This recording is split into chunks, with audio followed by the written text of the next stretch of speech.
right, good afternoon, everyone. Brett Henderson here, excited for another episode of the Veteran Entrepreneur Masterclass. We have our guest today, Marine Hiram Figueroa. Also, due to background, I'll let him give his background a little bit, but I'll say on social media, the guy gets it. He has some live streams that are amazing, and we actually connected on LinkedIn due to his success. I just saw one of his posts, and what do you have, like 26,000 likes or something along those lines? So you definitely understand how this game works, brother. So Hiram, how you doing this morning?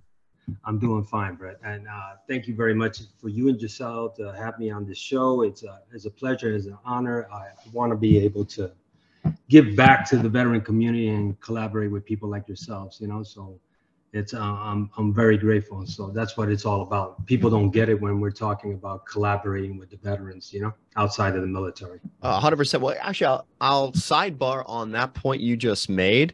And then once I finish the sidebar, I'm going to come back to you and ask for your military just background briefly so the audience knows kind of what you did when. But I will share recently, I've had a couple interactions with several veterans, which rather than being selfless and wanting to collaborate, viewed it more as competition. And like I had one person, actually had them on my podcast as a guest, and afterwards they didn't invite me on theirs. Really, really odd. And had a connection with another Marine in business. And I said, oh, great, let me chat with them. And they was protective about the relationship and didn't want to introduce me to another Marine. I'm like, do you understand, Marines, like, this is what we do. We talk to each other, we help each other. And that person was not a Marine. It was a veteran, but not a Marine veteran, and didn't quite get that. Another guest, or potential guest, which is no longer a guest, only wanted to be on if they were be compensated financially for being on the podcast, and just didn't get the idea of giving back and having selfless service. And so it's really interesting. I've chatted with so many amazing veterans, and then recently I had a handful that just were not on our page. And it took me back. I almost didn't know how to respond in that capacity when someone's like, well, what are your metrics and how many people are there? And what am I going to get paid if I come on? I'm like, whoa. Like, do you have information, knowledge, gouge that you feel will help our veterans, our peers, us? Yes or no? And if you do, you're on. And if you don't, go away. I'll just stop there. What are your thoughts on that? Have you experienced that in your own endeavors? As I'm still cool, I guess, a newer podcaster. This is we're in I think our 20s right now as far as recordings. But what are your thoughts there? Have you seen that? Have you ever experienced that yourself? Look, I'm gonna be very honest with you, Brett. A lot of people don't get it, but here's the biggest thing I'm gonna put out. We have people that play the veteran card so much. I'm your brother. Hey brother. Hey brother. Hey brother. This. Hey brother. That. Now, what you just explained to me is little forms of microaggression and nepotism, to the point where it's like they have narcissistic beliefs, and they want to be put in a position where they put you to be able to explain things, and they want to gaslight you with overpromise and underdeliver situations. So my whole thing is that no amount of compensation can bring value to the veteran community when you're an advocate for veterans and veterans' rights. No amount of money or kickback or royalties can bring significant value.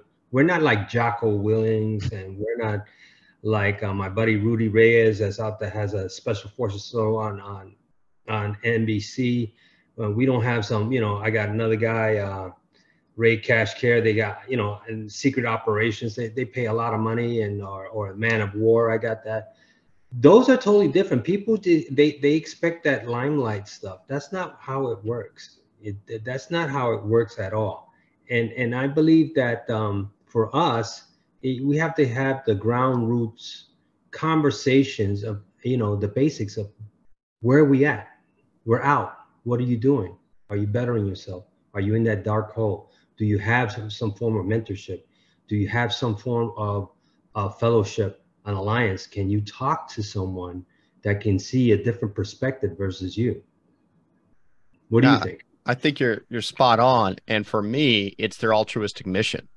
And the one veteran I spoke with, they make their living through their podcast. And for me, we're exploring sponsorship, but for now, it's all altruistic. This costs me money. This costs me time. This is not this could potentially lead to business down the road, but giving back is what I do. And this is my purpose. This is my mission. And it's taken me almost 22 years to have the congruity of it where it's together and I undersee it and I know it and I live it.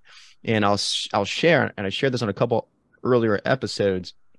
And I had a conversation with a veteran this morning. The veteran this morning was introduced to me by another veteran in our group, which I'd love you to join our group too, the Veteran Entrepreneur Masterclass. Just we have a LinkedIn group and a Slack group. We get together once a month.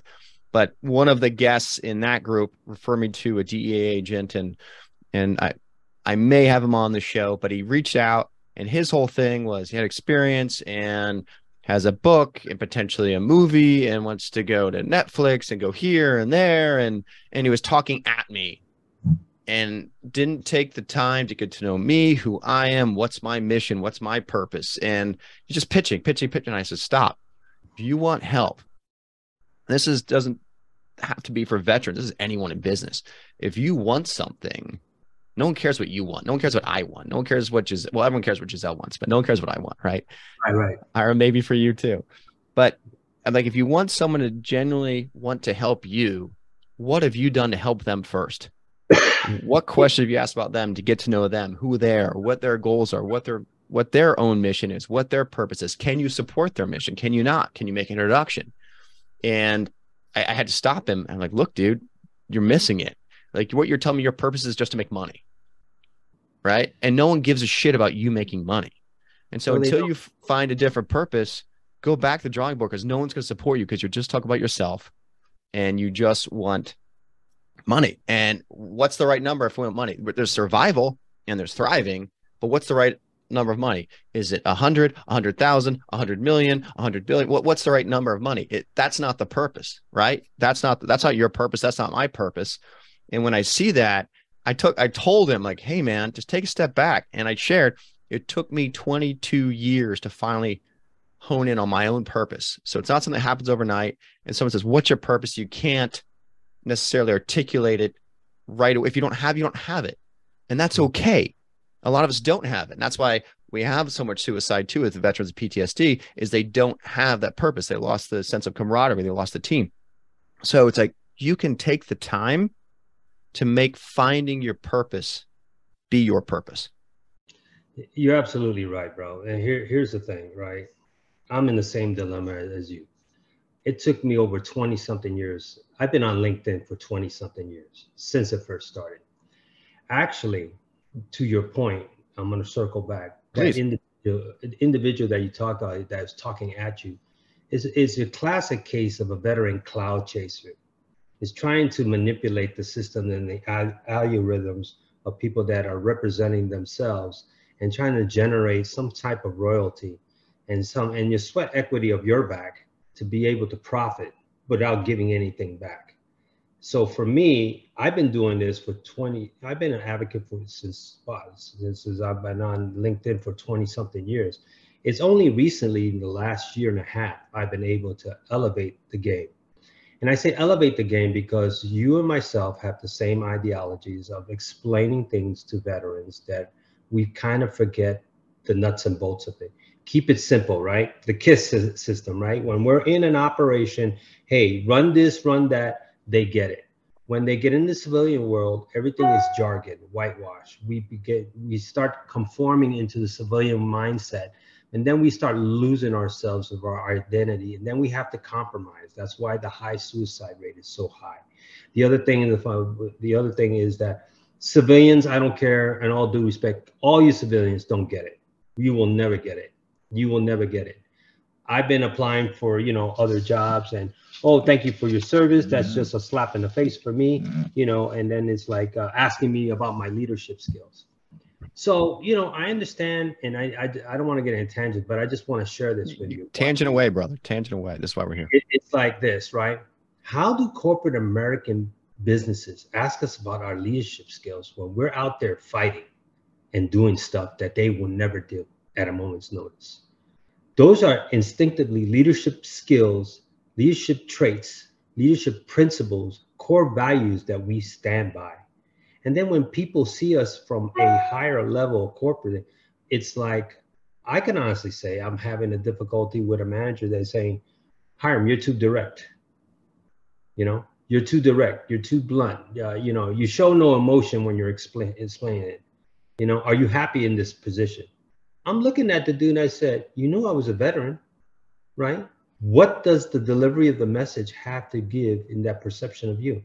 I'm doing my job. So you're looking at two, you know, places that people don't get it.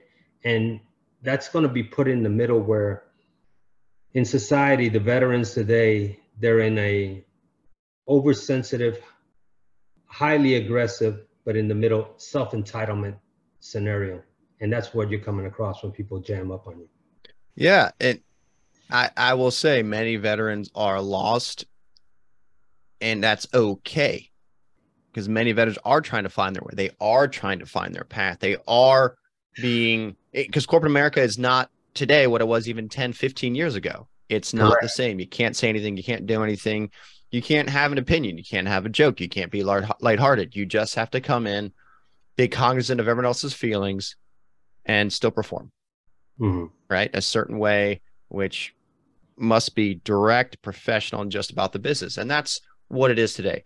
And if you take a step back, that's not a bad thing, right? It's not a bad thing. You don't want anyone to be harassed or not feel that they are given the job based upon their merit and their own performance, you know, and especially with professionalism, different sexes, it has to be equal, right? We have to treat each other fairly.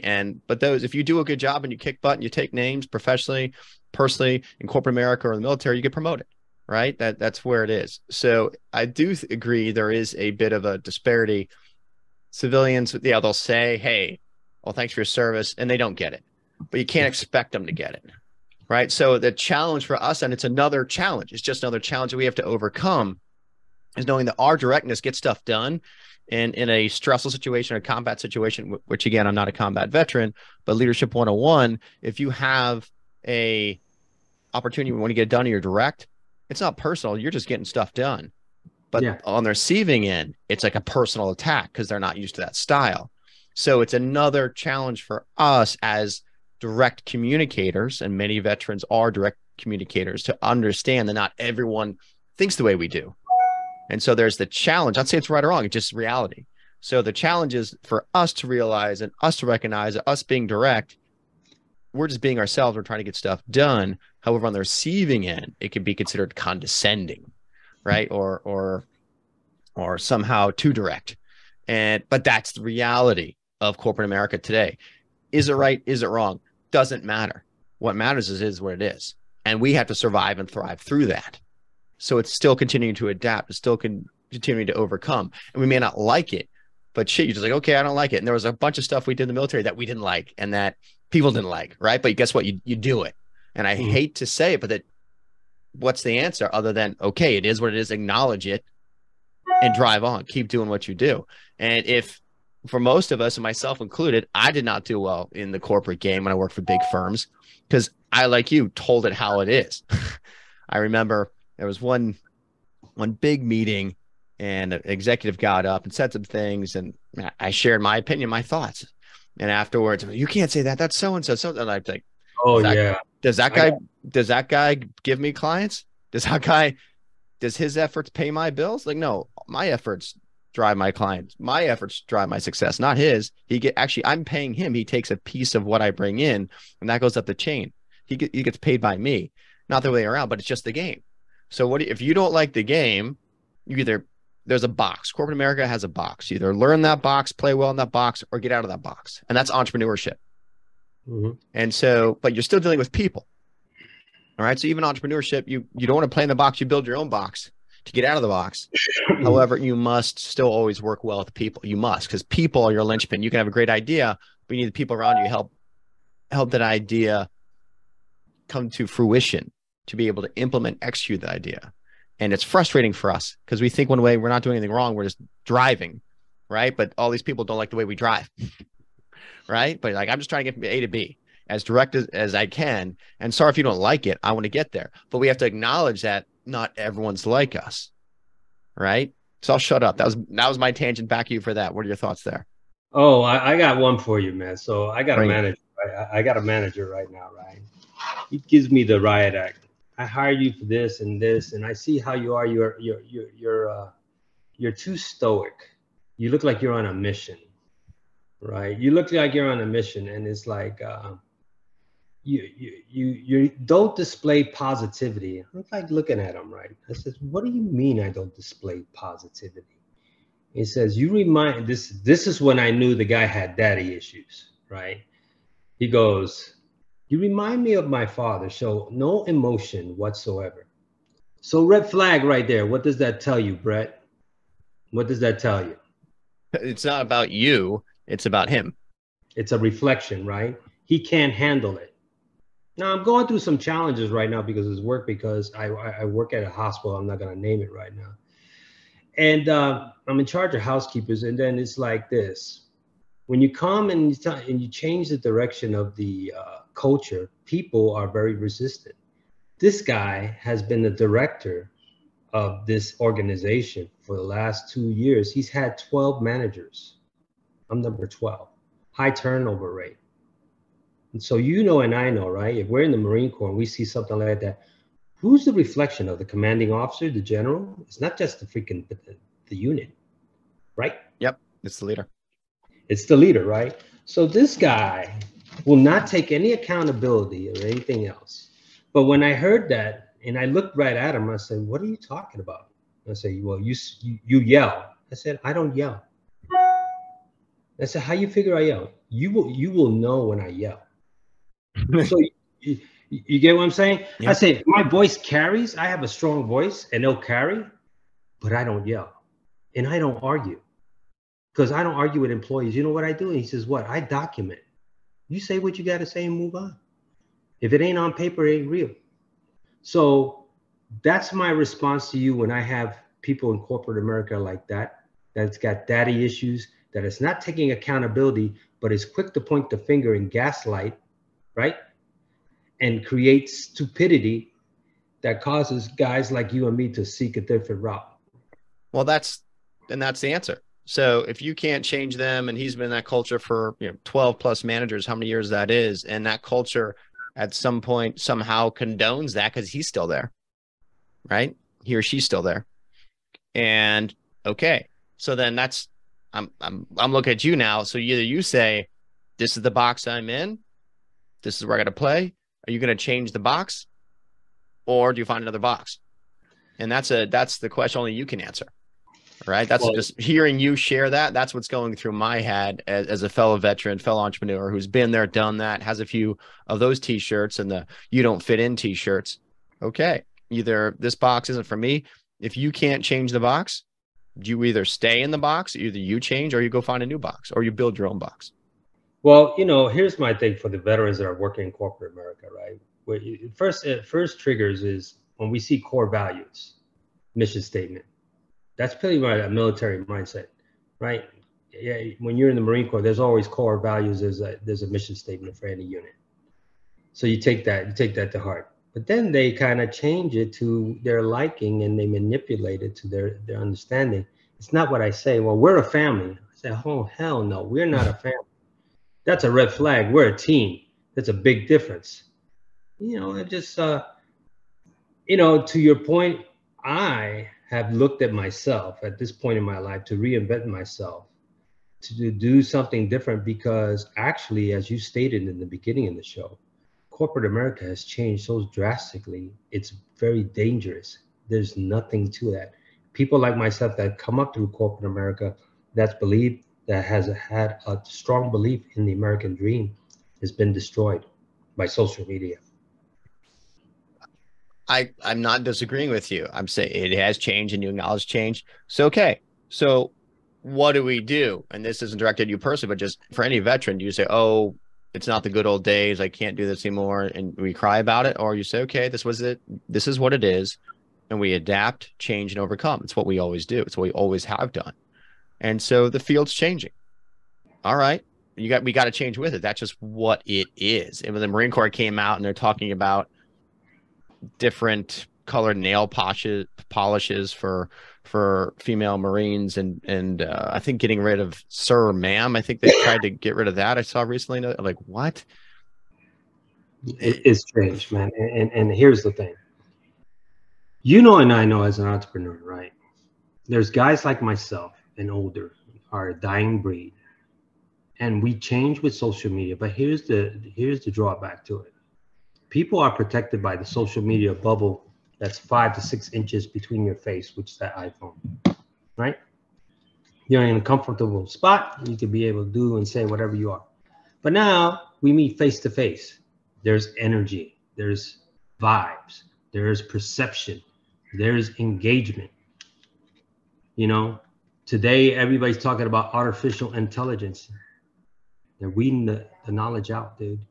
And that's what's happening in our neck of the woods is veterans are losing because they're losing sight of what's going on because they're keeping with the times, but they're not maintaining their core values of what their beliefs are. And they find themselves in the disparity of what do I do? I find myself in that rabbit hole. You know, it sucks for me, but what can we do? Well, you drive on and you find that purpose, and that's not easy, but finding your purpose there and how to still thrive and not only survive, but then thrive in whatever it is you create, as long as you're working towards your purpose. And that purpose, if it's reflective of your values and your goals and your own personal mission statement, is everything. So what I think you are saying, similar to what the veteran I spoke with earlier today, who did not have a purpose, and his purpose was to try and just make money. And that's not fulfilling. That's not sustainable for a positive mindset. I mean, yeah, we all want to get through and have a good day. I get that. We want to have a nice house and lifestyle and provide for our families. But beyond that, if that's all it is, then really what do you have? It's just like the old adage. If I think they're talking about it like a war movie, the soldier says goodbye to his girlfriend and I'm taking off to fight. She's like, don't leave, don't leave. And the soldier goes off. And then what would happen if the soldier walked 15 feet away, stops, you know what? Screw it. I'm going AWOL. I'm going to hang out with you, babe. That doesn't happen, right? Because that soldier has their mission to go accomplish, and they must accomplish that mission. And then everything else supports or comes in behind that. So for a lot of us, once we leave, if we don't find, and again, it took me 20 years where it really clicked for me, and I was kind of lost. I knew I wanted to work with veterans and support the community. I wasn't sure how to do it in the right way because I only did 4 years, and it was like you have to blend in corporate America, and I was labeled as too aggressive because I was a Marine. I'm just an aggressive dude, period. I happen to be a Marine, but I'm an aggressive dude, period, which is fine. So I fit well in the Marines. But it's still the same thing. I didn't do well with people telling me what to do, especially when they weren't smarter than me and they were above me. And so when I was a young lieutenant, I had a big mouth, and I didn't keep my mouth shut. So I didn't always play well in corporate games there. I don't mind sharing that. But you got to learn. And you try and the military is still a system, and it's a game, and you play that game. You play the game well, you get promoted.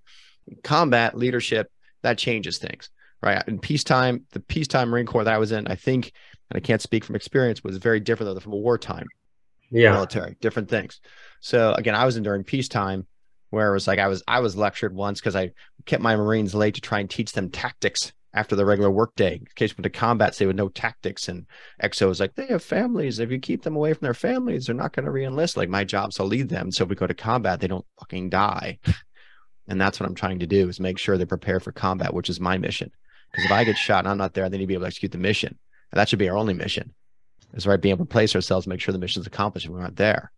So that thought doesn't always transcend well to corporate America, right? If you're a manager at your place of employment right now, you're not teaching them, hey, if I get shot today and I'm not here, can you guys carry out this mission? It's not the same thing. However, we're trained there, and you learn that lesson, and it's ingrained in you in the military at a different level. It's hard to bring it down in corporate America, which is sometimes what needs to happen. Here's my thought on this, Brett. We're in deep trouble. We are in deep trouble because we are not getting the support that our country says they're doing. They're not. And I think that, like you said, I've had numerous experiences where you find yourself in a stressful situation. You go back to your military tactics of how to handle stressful situations. And it's not appreciated because it's after the fact, right? So they find stupid stuff to point things out, but they don't look at the moral of the story that we completed the mission. So this is where our community, our society, our nation is very hypocritical. They eat up their own. They're eating us alive. They're eating us alive. And they're not doing it because they don't know better. We've been on peacetime so much over here, for the exception of 9/11, right? You know, and you think about peacetime, oh, you got to go take care. Dude, you got too much time on your hands to be worrying about it. We are frowned upon on so many things. I look at the situation right now. I got 3 buddies of mine. They're Mossack operators. They're up for a court martial. They're in Canton, Cherry Point, North Carolina. The government flipped on them and turned on their backs. Here I'm advocating on the show. Oh, if somebody strikes this and I'm going like, there's 3 combat veterans that have been deployed more than 15 times. They're back. Why can't you give them back? What's the moral of the story, Brett? We're in the same pickle, right? Combat, non-combat. I mean, I'm going to the extremes of what's going on. People don't want to address the elephant in the room, dude. They don't. Well, with that though, okay. So let's just say that's there. And let's say you're right. Okay. So what do we do? And that's what the purpose of this is. And this is what's helping me with my purpose, is giving or helping create a safe place where other veterans who feel the way you do can be themselves and can share and can vent and can find their purpose and acknowledge the world isn't what it was. The world is what it is today. Okay, how do I position myself to thrive here today? How do I drive forward today? And for me, it's that mental shift. It's easy to sit there and say, this is bad, this is bad, this is bad, this is bad. But at the same time, this is America's land of opportunity. If you want something, what are you doing to go for it? How are you setting yourself up? Do you have the victim mentality? Are you the opportunist? Okay, since I have challenges, I don't work always well in certain situations. Acknowledge that. Okay, what situations do I thrive? Okay, how can I create that environment for myself personally, professionally, so I can thrive in corporate America today and build something and have that fulfill my purpose? It's not an easy answer. It's not a yes or no question. It's deep thinking, but each one of us has a choice. We get mad at the system. I mean, it's easy to say, okay, them, right? Got it. And you know, maybe it is me. Maybe I don't get along well with others. Maybe I've got challenges. Okay, great. But how do I thrive? And then focusing on the positives and then working towards those positives, I think, is the only way, right? If we don't do that, we're going backwards, not going forwards. So I think, well, that's what you. I'm sorry. No, please. I'll stop there. It's called personal growth, dude. We're not developing ourselves. We're not sharpening our skills. We're not mentoring or seeing things and addressing things matter. It's like anything else. Entrepreneurship is all about personal growth and personal development and leadership. It's the same thing with this strategy of the mindset for veteran-owned businesses as well, right? We are so focused on our own lives that sometimes we have to look outside the box to see where things are at, so somebody else can challenge us, so we can be more inept, not so inept, but in tune to what's going on. So that way people can understand that, hey, we got ourselves together. We're moving together as one team. We have a safe haven. We can address our issues. Now we address our issues. Okay, stop addressing the issues. Stop bringing me problems, bring me solutions. Yeah. Right? That's why I tell my people at work, don't bring me problems, bring me solutions to the problems. I hear problems all day. Or with that, or come, and this is from the military and the Marine Corps, especially for me, great, acknowledge a problem, but you can come to your leader or whoever's above you with a problem, but also have a couple thoughts or ideas for solutions. You may not have the right solution, but at least be able to think about it. And I know you're tired because you work nights, so I appreciate you being here and keeping you awake. No, I know you work nights, man, so you've had a long day, so appreciate you making the time here. But that's where I'd like, come to me with an issue. Great, that's fine. There's always issues. There always will be issues, right? That's personal life, that's professional life, that's just living. There's always issues. But have a thought or idea how to fix those issues, right? Don't just say, boss, I got a problem. Boss, I have a problem. However, I'm thinking A, B, and C of these 3 solutions to the problem. I think A is the best, and this is why. What are your thoughts? Boom, all day long. I love that. It may be either wrong idea, the wrong solution, but they're trying. And that trying, that effort is grit versus just, I got a problem, I give up and walk up and just say, you handle it, I can't do it. And that's, I think, the difference. And we can all do that. And if we all want to grow, we all want to improve, it's addressing a problem. Yes, there's a problem, but having a thought and then have collaboration with your team or management to find a solution that quote, is the best for the cards you're dealt. Right. Yeah. And that's a mindset. It's a mindset. So let me share something with you, right? Mindset. So, you know, I work at the hospital, I work at night. So I work Christmas Eve and Christmas Day. So I make my rounds. And I can tell you, this is where it changes the perception of my life, right? Because I've worked in the government and everything, but it isn't until you work in the hospital and you see the crisis and you see things going. I worked, you know, what we call labor and delivery, or then NICU. It's like emergency for the babies, right? They put in the incubator. I walked in there that night and the baby died. It sucked. Baby didn't make it. So, you know, they had this little purple card and everything. So I put in perspective, right, that I'm here working on Christmas Eve, but look how many people are sick. Look at the lives that we're losing. Look at the innocent lives we're looking. I go to ICU. I'm walking over there. People are tubed up like a freaking engine block. You know, parents, you know, giving their last rites. That's why I'm upset, because people don't realize the significance of life and veterans as well. So I take that as a mind shift perspective, that I need to do something more, because this part of my life is teaching me something different that people don't get to see. What do you think? I think having a different perspective is huge, and it's a challenge yet opportunity at the same time. So the question is, what do you do with that? How do you turn that into part of your own purpose, your own mission to make the world a better place? How can you take that experience and those visual experiences, those emotional experiences, and then if your purpose is to serve veterans, the veteran community, how can you take that and parlay it into something that helps us, genuinely helps us in an altruistic, not for money manner? And I don't know the answer. And I don't know if any of the listeners have the answer, but that's what I think. I look at it this way, right? When you have life experiences like that, and you put it in perspective, and people have veterans like you and myself. I don't care if you're peacetime or whatever. We're both veterans, right? We both served. People will never know and understand the dynamic transformation that we take when we sign that piece of paper. You know, a blank check up until our lives to do things. And then we come out different. Then we're penalized for being different. Then we don't get the support of being different.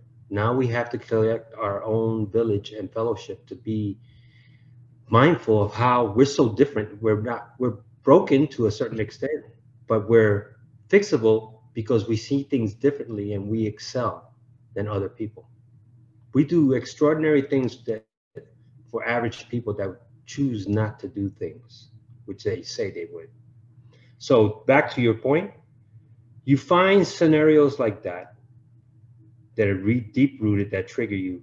You use it as a vehicle, leverage to perpetuate the message and help people engage that your time is up, dude. You don't know what's going to happen. And I think that's about the best approach I can give you. Yeah, I mean, that's every day. Like every day we can sit there, today could be our last day. And what are we doing to drive forward? What are we doing to improve? What are we doing to give back? What are we doing to make the world a better place? And if I die tomorrow, have I made the world a better place than it was today? And only each one of us can answer that question. So I do want to shift gears quickly before we end. I just want to chat about you and your experience and success on just LinkedIn and how that's kind of happened. So we connected because I just saw your post and saw you're also Marine. You had what, 26,000 likes? And I think that's one of the most successful posts for a non-celebrity, right? Or a influencer, so to speak, a genuine influencer. So just tell me about you and what you do, and you have your own kind of live chats, and just share a little bit about that, Hiram. I'd appreciate that. Well, thanks, bro. I think the highest I've had is Clint Eastwood. It's 4 point something million views. Clint Eastwood? I didn't get on. We didn't plan that today. We didn't plan that. Yeah, but we didn't plan it. So look, I'm just an average guy. I'm a kid from Brooklyn that, dropped out of 8th grade. Technically, has a 5th grade reading level, 4th grade grammar. Joined the Marine Corps at 17. Never went back to New York. Did a lot of stupid things, but was able to become a Marine. And then finally, when I got stationed in San Diego, became a drill instructor, I decided to stay. But it wasn't till I had to get out and learn to grow up. It wasn't until I found myself floundering in society, because we didn't have that time. And I learned a lot from the Vietnam veterans, because they were the ones that helped me get to where I'm at today. And I decided 20 years ago to be an advocate for veterans and veterans' rights.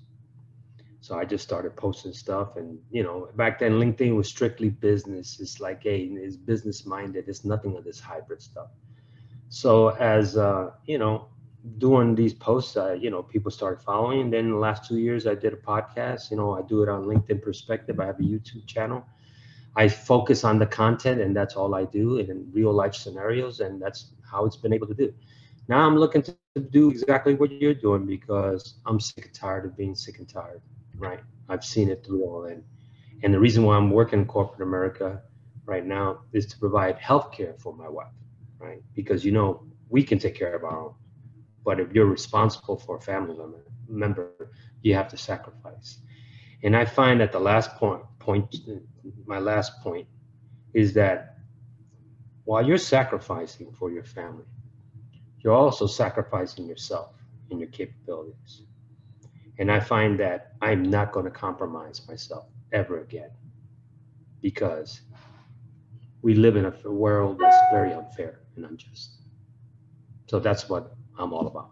Yeah, I think that's great. And so how do people, if they wanted to find you, if they wanted to see your podcast or your live streams, how do they find you? Oh, they could look me up on LinkedIn, and then they could, I haven't done one live in a bit, but I'll do one about the Mossack 3 and something else. On LinkedIn Perspective, this YouTube channel, it goes live on Facebook, LinkedIn, and YouTube. And then it'll be digitally recorded. And, I'm working with somebody that's going to help me from a media standpoint monetize that stuff. And you're more than welcome. I'll let you know who it is. But she's a veteran, and she's doing phenomenal. So that's my direction. But right now, to your point, I'm dealing with stupid drama at work that, like we talked about, that's insignificant because people are intimidated. Bottom line. Yeah. But what do? Acknowledge it and drive on, brother. It's all we can do. Never stop. Always work towards that mission. Always work towards your purpose once you find it, man. So I wish you luck there on the corporate side, and wish you continued success, not success, but continued success with your social media, and hopefully YouTube channel grows. And I look forward to watching some episodes, and who knows, maybe you'll ask me to be on your channel someday. No, yeah, you will be, man. It's just like right now I'm having these professional hiccups that are getting stupid. So, for you and Giselle, you guys will be there. I feel like this is how I operate. I'm invited, I give back. That's how it is. No sweat off my back. There's plenty of success in the world. I don't hoard that. Love it, brother. Love it. Well, appreciate you being here today. So if someone wants to reach you again directly, what's your LinkedIn, or do you have a web page where they can find you, or what's the easy way to find you right now, or just Google that, your podcast? They could Google me on LinkedIn Perspective. They could find me on LinkedIn. They'll see my picture, and the wallpaper will say drill instructor on it. So you can't miss that. And it'll say LinkedIn broadcast podcast underneath my name. So we'll see how that goes. Get people out there. But I want to thank you and Giselle, and to the audience. This is the only opportunity we're going to be able to hear real talk. So take it for what it's worth. It's what we do, brother. Appreciate you being here, being real, whether it's good, bad, or ugly. It's here. Hence the shirt, dude. It's perfect. I got to stand up. So the good, bad, the ugly shirt. This is my favorite shirt in my favorite movie. I have actually a poster of Clint Eastwood on the wall too. So I love Clint and love his style. So he's strong and silent. I'm I'm strong and not silent. So this is why we podcast. So I appreciate it, brother. So if anyone wants to reach us or has any questions, comments, thoughts, feedback, I'm Brett. Our website's www.swe90.com. That's short for Strategic Wealth Endeavor 90.com. Please reach out. Any questions, comments? Thanks for being here. Appreciate the podcast. And Hiram, looking forward to seeing you on your own journey, brother. Thanks again for coming here.